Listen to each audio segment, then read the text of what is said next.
So in this episode, definitely a lot happened in this episode, and just a lot to talk about. But first, I want to focus on the first thing that kind of interested me. So Maru and his sister, saved this kid because his father obviously wanted it. He was the guy that we saw last episode that said, "Oh, he was part of this breeding facility," and he was basically a breeding animal until one day he escaped. So we reunite him with the kid, and then later we find out that he was a man eater, and we see because he unconsciously turns things around him like frozen over, I guess. If you saw this power in the episode, you know what I'm talking about. He can freeze certain objects around him, and that kind of begs the question, like, who was his mother?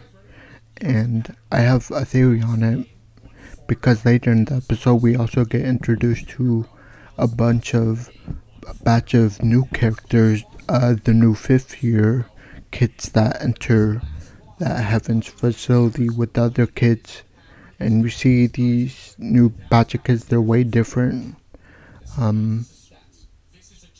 They might have different powers or whatever, but they are new characters.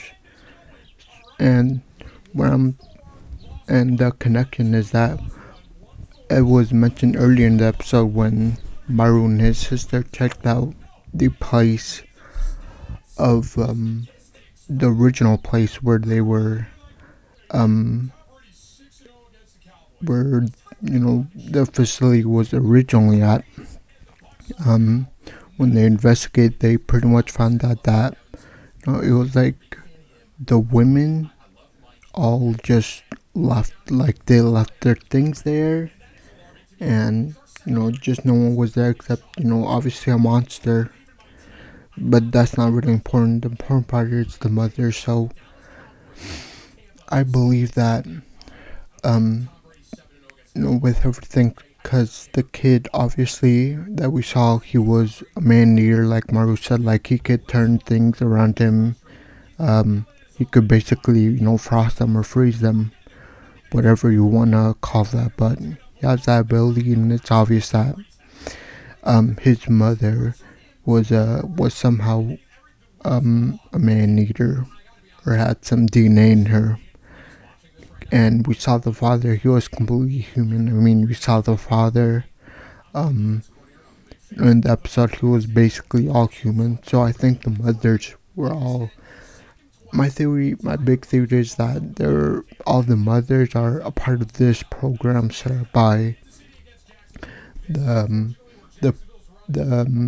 the staff in the Heavens facility, and I think that these women were purposefully injected or transplanted man-eater organs into their bodies, and then after they recovered, they were kind of forced to breed and make babies, and those babies would wind up in the facility that we see later, the Heavens facility, and then the kids joined the other kids, and that cycle. And then luckily we saw one kid, he managed to escape that cycle, and the kid was the little kid of that Jugo's kid, I guess. And we see him off the bat, he already has some powers with the frost. So I think that he was, if my theory is correct on that, I think he was supposed to be with those kids in the Heavens facility, but since I guess they forgot to get him, or they didn't know, he was just left behind, and the rest of the kids got to go to the Heavens facility while he was stuck there with his father. And yeah, just all the mystery for me lies in the mother. Like, obviously for the mothers, they would have to have some kind of DNA of the man-eater to make these children the way that they are, with powers and stuff.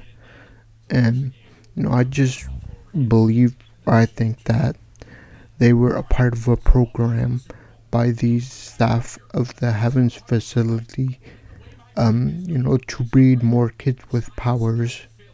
Um, and I believe that's how, this whole thing works. Um, One thing I do want to mention before I end the video was that we got like kind of a scene of, the kid who has a baby inside her, and we kind of get a glimpse of her in a hospital bed.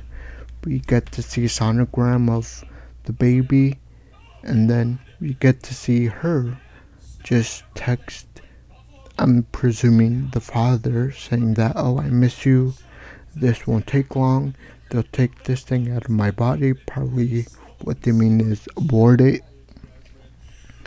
and they'll continue life like that. And I think, that baby will be, probably a hybrid already, because it was these two people that have already monster DNA in them having a kid. Now, we saw that kid, how he looks like, and he looks like a human embryo, the early stages of when you're a baby. But maybe if the monster DNA is, too much, it's not equal to the human DNA.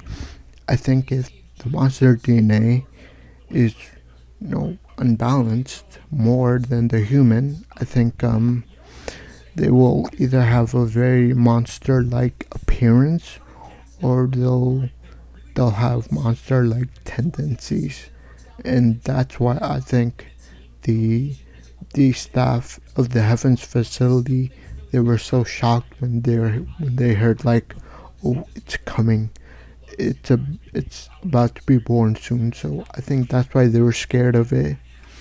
And one little detail I wanted to add was towards the end, we see Jugo, the father, kill the leaders of this group, and he kind of tells us, why, and he says, oh, because, you were the one who murdered the mother of my son, pretty much.